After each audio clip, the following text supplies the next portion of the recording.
All right, so atomic structure and bonding unit, lesson 2. So first things first, we talked a little bit about waves in the last lesson. There is a reason for that. The most up-to-date model of the atom is actually the quantum model, which is related to the model that Schrödinger and de Broglie kind of put together. It's based on that of Bohr and Rutherford and all those we've seen together, but the big difference here is that electrons have wave-like characteristics, which is why we talked about waves.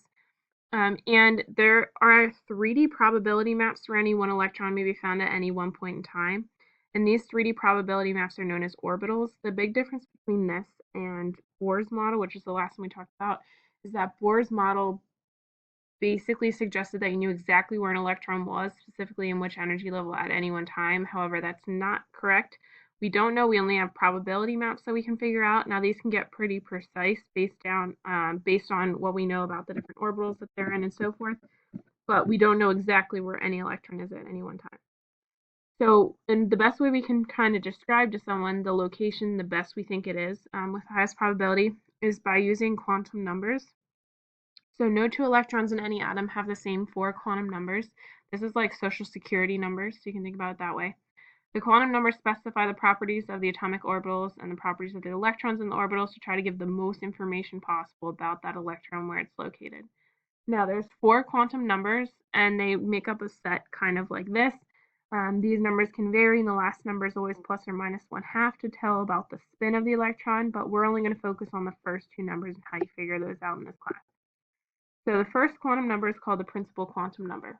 Okay. Now it tells you the overall energy level, which is how far from the nucleus the electron is. Now it must be a whole number greater than 0. So what we have here is you can kind of think about this looking like the Bohr model that we talked about with the nucleus in the middle, the first ring that would continue all the way around, second ring all the way around again, third, fourth, and fifth. These are actually the energy levels. Okay. Now it has to be a whole number greater than 0 because it's the first energy level and the second. Okay, there's no 0. Now the second quantum number is the orbital quantum number, referred to as that like kind of cursive L where the last one was an N. It refers to the shape of the orbital called the sublevel. The energy level again is the N that we talked about in the last one. That's the principal quantum number. L, which is this orbital quantum number, can equal anything from 0 up to n minus 1, so the energy level minus 1. So for example, if you're in the second energy level, L is either going to be 0 or 1. So there's 4 types of sublevels that we're going to be talking about here. So S, P, D, and F. The first one, S, for S, L is equal to 0. Okay, so the orbital quantum number that stands for S is L is 0. It's made up of one orbital. It can hold up to 2 electrons, and it's found in every energy level. The P sublevel, L is 1, is made of 3 orbitals, holds up to 6 electrons, found in the second energy level and up. The D sublevel, L is 2, is made up of 5 orbitals. It holds up to 10 electrons, and it's found in the third energy level and up. And then F, L is 3, it's made of 7 orbitals, holds up to 14 electrons, and found in the fourth energy level and up. So this question here, how many sublevels are in the first energy level? Well, this one is found in second, third, and fourth and up. So there's only one in the first energy level. It's the S. It's found in every energy level like it says here. It says how many are in the second? The second has a P because it's found in the second energy level and up, and the S. Okay, it doesn't have a D because that would have to be the third energy level. So there's 2 in the second energy level. All right, so we're going to practice writing these out after I kind of tell you what these guys look like. So you can see how complicated these can get.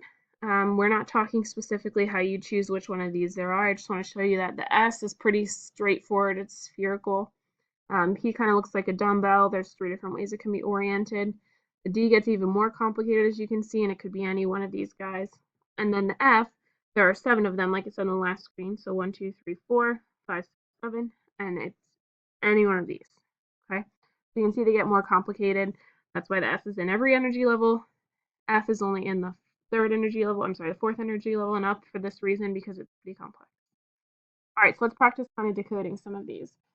So if we have the 3s, or the 3s is our first 2 quantum numbers, we have to kind of decode them. So the first one is the principal quantum number and always stays the same. So if the first number is a 3, it's going to be a 3. The second one we have to decide, okay, so what does L stand for if we have S? So if you look back on this slide here, if we have S, L is 0. Okay, so I'm focusing on this one here, so I'd have 3, 0, because that's L equals 0 for S. So let's try the next one. So I have 5p. The number is always the same, so it's 5. And then to figure out p, I look back here. L is 1 if we have p. So I have 5, 1. The next one here, I've got for f. So I've got 4. First number is the same. Look at f. I look back at this screen. L is 3 for f. So I've got 4, 3.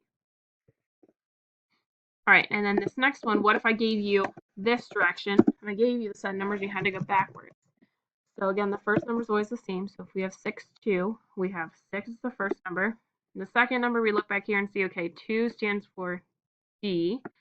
So then here I'm going to write that's the D. So you're going to get more practice with this, but make sure that these are kind of starting to make sense to you. You understand where you're getting these numbers from, okay?